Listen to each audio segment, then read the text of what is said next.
They trusted him with their lives. He wore the badge, carried the gun, and swore to protect the innocent. But behind the uniform was a predator. What started as small abuses of power turned into a string of crimes so shocking, his own brothers in blue turned against him. This is the story of Officer Daniel Rourke, the cop who thought he was untouchable until the truth came crashing down. But before we dive into this chilling story, make sure to hit like and follow, because you won't want to miss what we uncovered next. On paper, Officer Daniel Rourke was the kind of cop every small American town wanted. Decorated, charming, a war veteran who claimed he brought discipline from the battlefield to the streets. At community meetings, mothers shook his hand. Little kids waved at him when he drove by. His superiors, they praised him as firm but fair. But that was the mask. Behind the scenes, whispers began. Not from criminals, but from victims who were too scared to speak. One teenager said he was beaten during a traffic stop that never made it into the records. A local business owner claimed Rourke shook him down for cash to keep his place safe. And then, people began disappearing. It started with 19-year-old Caleb Myers. Caleb was pulled over one summer night. Friends said he looked nervous.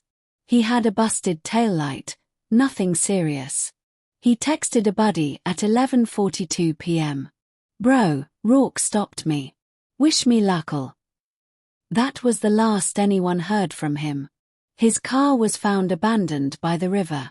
His phone smashed. Caleb's mother begged the police for answers, but guess who was assigned to the case? Officer Rourke himself. For weeks, he claimed Caleb must have run away, maybe drowned. Case closed. But people weren't convinced. Caleb wasn't the type to run. He had a job interview the next morning. He had plans. And the last person to see him alive was Officer Rourke. Now here's where the story gets chilling. Every time suspicion grew, Rourke shut it down. He filed reports that contradicted witnesses. He lost bodycam footage. He intimidated anyone who questioned him. Inside the department, some officers whispered about him. But the blue wall of silence is real. They didn't want to believe one of their own was dirty. And those who suspected the truth, they stayed quiet out of fear. Until Rourke got sloppy. A local pawn shop was hit one night. Surveillance showed masked men, armed and precise. But here's the twist. The robbers knew exactly where the security blind spots were. They were in and out in under 4 minutes. When detectives reviewed the footage, one detail made their stomachs turn. The getaway car. It was a black and white police cruiser. Guess who had signed that cruiser out earlier that night? Rourke.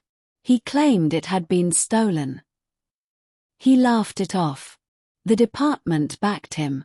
"No way one of ours did this," the chief said on TV.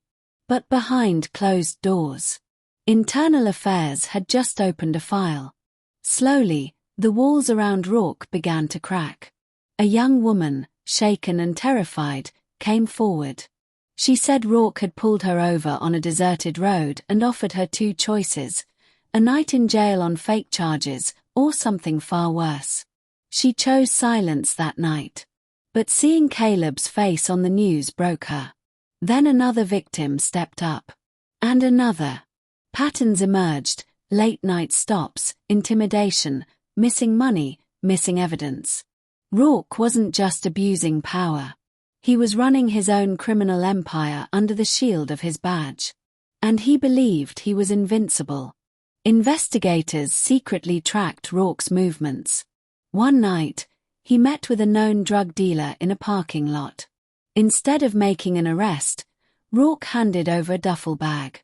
Inside, confiscated narcotics from a bust weeks earlier. He wasn't just dirty, he was trafficking. But here's the part nobody saw coming. The FBI was already in town on an unrelated case. And when they noticed the same dealer Rourke was dealing with, their investigation crossed paths with his. For the first time, the badge couldn't protect him. Internal Affairs wired up one of Rourke's associates.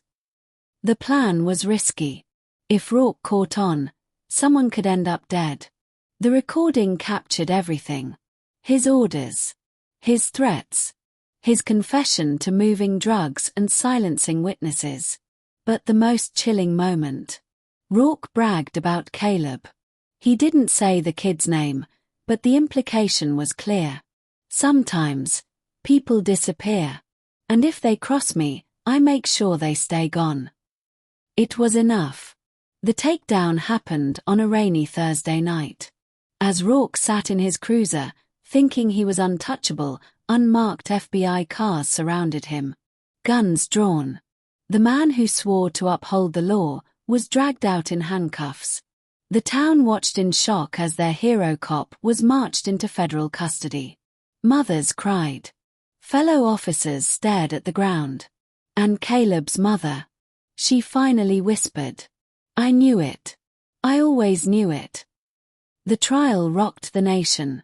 Headlines screamed. Cop turned criminal kingpin. The officer who preyed on his own community. Rourke was hit with a storm of charges: corruption, drug trafficking, assault, racketeering, obstruction, and suspicion in multiple disappearances. The courtroom was packed. Victims spoke. Evidence piled high. The jury's faces turned pale as the puzzle came together. Finally, the verdict came. Guilty. The town exhaled. Justice, at last. But just when everyone thought the nightmare was over, another truth began to surface. On the last day of the trial, a federal agent approached Caleb's mother. She expected closure.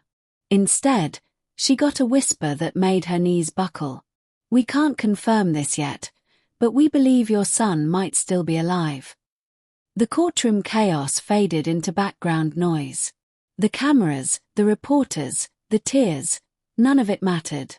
Because if Caleb was alive, it meant one thing. Daniel Rourke wasn't just a corrupt cop. He was part of something bigger. Something darker. Something that hadn't ended with his arrest. And the truth was only beginning to surface.